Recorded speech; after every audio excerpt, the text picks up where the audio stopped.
tindakan penduduk Aceh yang menolak pelarian Rohingya adalah tindakan yang sangat tepat, kerana kalau anda menerima mereka, nescaya pihak UNHCR akan mula menjadikan Indonesia sebagai lubuk pelarian Rohingya dan pelarian lainnya, dan selepas itu akan ada lebih ramai pelarian Rohingya terus datang ke Indonesia.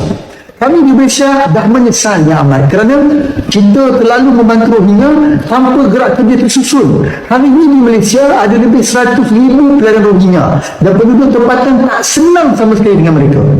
Dalam masa sama, kita pun rasa simpati pada Rohingya kerana menjadi mangsa sebahagian majikan perniagaan di sini yang menggunakan mereka sebagai pekerja dengan bayaran yang murah sehingga mereka tak mampu hidup dan akhirnya terpaksa melakukan jenayah.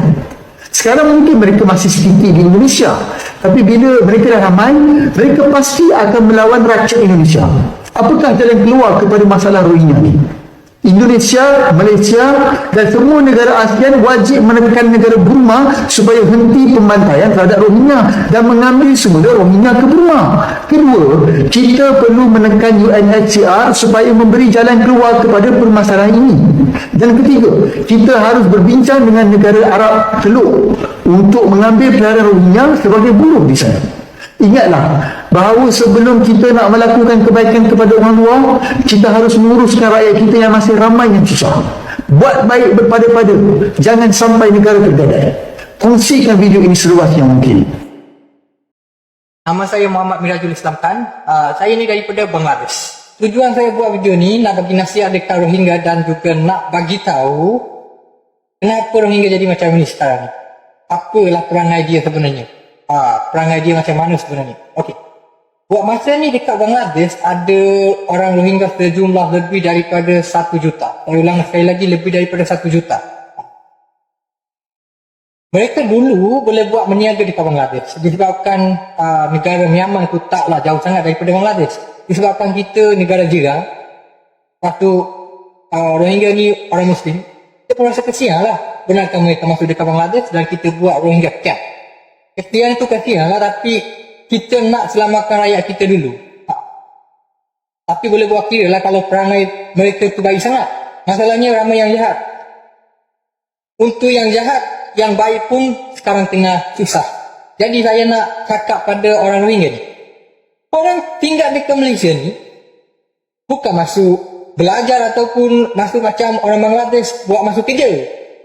Pelarian kan? Jadi korang kena lebih berhati-hati daripada Bangladesh. Sedangkan Bangladesh pun cukup dibenci oleh orang Malaysia. Walaupun Bangla masuk dekat Malaysia ni untuk buat kerja, payah permit. Ada yang masuk untuk belajar. Tapi kenapa orang Bangladesh pun dibenci oleh orang Malaysia? Tahu tak kenapa? Sebab sejak ada isu 1.5 juta orang Bangladesh akan masuk dekat Malaysia ni, bukan masuk free. Bayar juga levy, bayar dekat kerjaan, mereka akan masuk dengan cara sah pun. Tengok orang Malaysia dah benci. Korang macam mana? Tengok orang Bangla pun tengah susah macam ni. Korang lagi pendatang dekat sini buat macam-macam hal. Bela lembu lah dalam tu lah. Korang yang kena. Korang buat salah, orang kecam dekat Bangla. Nampak kulit hitam, disebabkan kita ni sama rupa, orang ingatkan orang Bangla saja buat. Memang ada orang Bangla jahat dekat Malaysia ni.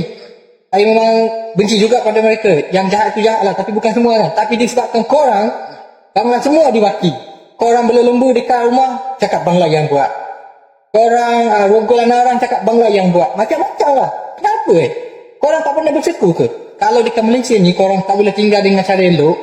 Pergi tempat mana pun. Korang memang tak akan dapat tinggal. Memang kena belasah nanti. Sedangkan Malaysia ni aman. Tengok murah rezeki. Apalagi korang dulu dekat Bangladesh, cuba buat macam tu. Saya rasa orang tembak terus macam tu kalau korang buat perangai dekat Malaysia ni kan. Kalau buat sama macam ni dekat Bangladesh. Time corona ni korang keluar ramai-ramai dekat jalan raya buat macam-macam. Kalau korang tak sedar lagi, nanti korang mampu kerah. Tahu tak? Mampu kerah. Tahu tak benda datang apa tu mampu kerah? Tanyalah dekat orang Malaysia nanti. Jadi nak tolong itu tolonglah, tapi tengok perangai dulu. Kalau perangai korang macam ni, memang katalah, memang di mana-mana pun korang pergi tak akan dapat tinggal. Itu sajalah saya nak cakap. Jadi ubahkanlah perangai korang. Disebabkan korang buat macam ni, yang baik, Rohingya yang baik pun dikekang, dimaki dan juga dipukul. Sebab orang suka benci. Tak tahu nak cakap apa lagi. Sampai itu sajalah. Sedar. sebelum jadi masalah yang besar sangat, sebelum orang mulai pukul ke orang, cukup-cukup sedarkan diri. Itu sajalah. Perbuatan sepasang suami isteri etnik Rohingya yang menjalankan kegiatan memalsukan dokumen untuk pelarian dengan berselindung di sebalik operasi madrasah mengajar Al-Quran terbongkar selepas Jabatan Imigresen menjalankan serbuan di Kampung Permatang Pauh, Simpang 4 pada Khamis. Pengarah Imigresen Perlis, Khairul Amin Talib berkata, menerusi obserka, anggota penguatkuasa jabatan itu telah menahan pasangan berkenaan berumur 24 dan 30 tahun yang turut menjadi guru Al-Quran di madrasah terbabit selain jurunikah bagi pasangan etnik Rohingya. Dan modus operandi untuk subjek P1 adalah menerima permohonan di aplikasi media sosial atau pemohon hadir sendiri untuk mendapatkan surat dalam pertimbangan UNHCR. Setelah lengkap, subjek akan muat naik pertimbangan tersebut secara PDF melalui aplikasi WhatsApp atau lain-lain aplikasi dan dicetak oleh pemohon sendiri dan dikenakan bayaran sebanyak RM50 seorang. Hasil semakan di dalam komputer ribuan milik subjek mendapati seramai lebih kurang 200 orang subjek ataupun individu daripada etnik Rohingya telah dikeluarkan dokumen palsu tersebut dan untuk penggunaan luar daripada negeri Perlis juga lah.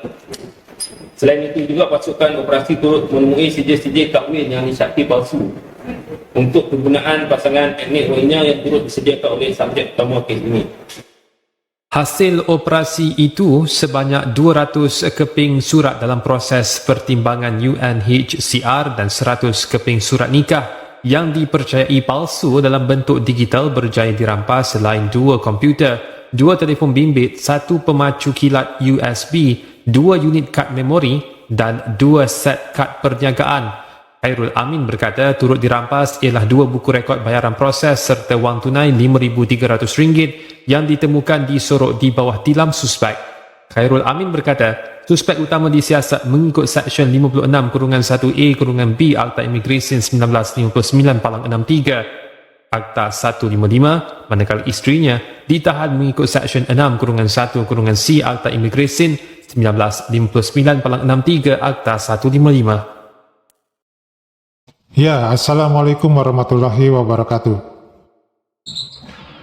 Terima kasih tadi ucapkan kepada YouTuber Malaysia yang telah memberikan peringatan kepada warga Indonesia tentang bagaimana Rohingya ini berada di Malaysia. Jadi ini adalah pengalaman dari Malaysia sendiri ketika menghadapi masyarakat Rohingya. Nah, sekarang bagaimana kita bertindak untuk hal-hal yang berhubungan dengan Rohingya ini? Yang jelas, bulan November ini sudah mencapai 1000-an lebih warga Rohingya yang datang ke Aceh. Nah, ini pun mendapatkan penolakan dari warga Aceh. Dan rencananya dan kayak sepertinya sudah dilaksanakan bahwa warga Rohingya sebagian dipindahkan ke daerah Pekanbaru dan Jambi. Artinya mereka dibawa lebih masuk ke dalam ke wilayah Indonesia. Tentu mereka tetap di dalam suatu pemukiman ya, atau suatu camp di Pekanbaru ataupun di Jambi.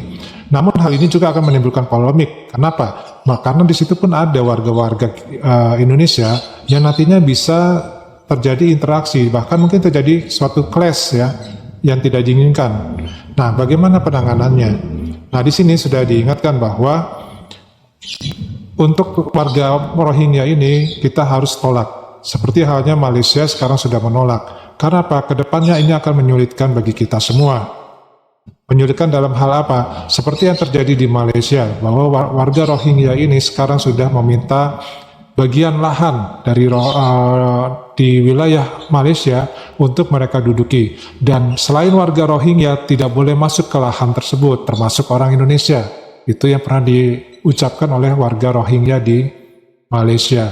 Nah, ini suatu hal yang berbahaya menurut Pak D. Kenapa? Mereka adalah warga ilegal yang masuk ke dalam wilayah Malaysia. Setelah mereka cukup banyak jumlahnya, maka mereka merasa kuat untuk bisa mengakui, ya, untuk bisa menduduki suatu lahan yang mereka sendiri tidak punya hak untuk lahan tersebut. Nah, apakah Hal ini yang terjadi dulu ya, waktu nenek moyang mereka berada di Myanmar, mereka menduduki juga wilayah Myanmar tersebut setelah beranak pinak dalam jumlah yang banyak. Kita tidak tahu secara pastinya, karena ini terjadi, ya, sejarah itu terjadi. Nah, apakah Indonesia juga akan seperti itu? Dengan menempati suatu tempat mereka, kemudian mereka juga akan melakukan hal yang sama seperti di Malaysia menduduki wilayah tersebut. Nah, sekarang pun ada rencana untuk sementara ditempatkan di Pulau Selayang kalau tidak salah ya oleh pemerintah. Berapa lama mereka akan di sana? Ini yang jadi pertanyaan. Apakah 10 tahun, apakah 20 tahun, apakah 30 tahun, apakah 50 tahun, sehingga Pulau Selayang tersebut akhirnya nanti menjadi kuasa mereka. Nah, inilah peranan dari UNHCR yang sekarang ini terasa sangat lemah sekali dalam proses pengawasan terhadap mereka. Padahal UNHCR ini adalah penanggung jawab internasional terhadap pengungsi. Ya.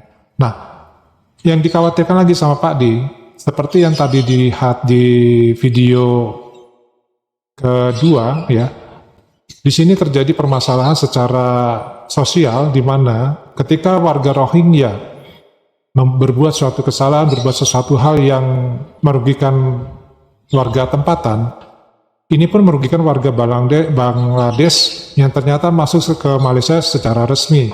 Karena postur tubuh mereka mirip, bentuk wajah mereka mirip. Sehingga bangsa Bangladesh ini merasa mereka selalu dituduh gara-gara ulah dari pengungsi dari Rohingya. Nah, yang ketiga tadi juga dijelaskan ada informasi yang ada di sini. Ya, yang terakhir, video yang terakhir. Ini ada satu keluarga, suami istri bangsa Rohingya yang ada di Malaysia. Ternyata mereka sudah membuat suatu kartu-kartu ataupun suatu izin-izin yang sifatnya tidak resmi, mewakili atau mengatasnamakan UNHCR. Nah, mereka pun kemungkinan bisa membuat suatu kartu ID yang menyerupai milik UNHCR, di mana akan bisa dibagikan kepada warga Rohingya sehingga mereka nanti akan bisa merasa kebal terhadap hukum dan merasa berhak untuk berniaga atau mengerjakan sesuatu hal yang lain untuk mencari cuan. Nah, di sini akan menimbulkan bahwa mereka akan semakin berani untuk menghadapi pemerintah. Nah, kalau ini terjadi dengan kartu tersebut, maka proses penertibannya akan sangat sulit. Untuk sekarang saja pemerintah kita ya itu pun sudah sulit untuk menertibkan mereka ya ketika mereka baru datang ini ya. Nah, inilah hal-hal yang mungkin saja bisa terjadi ke depannya karena kita bukan bicara hal yang tidak ada fakta. Fakta sudah ada di negara Malaysia hal itu terjadi. Nah, apakah kita akan menunggu di negara kita sendiri? Hal ini pun akan terjadi seperti serupa. Nah, bagaimana tanggapan dari teman-teman semua mengenai bangsa Rohingya yang sekarang sedang rame-rame ke Indonesia? Silakan tanggapannya ditulis di kolom komentar. Terima kasih.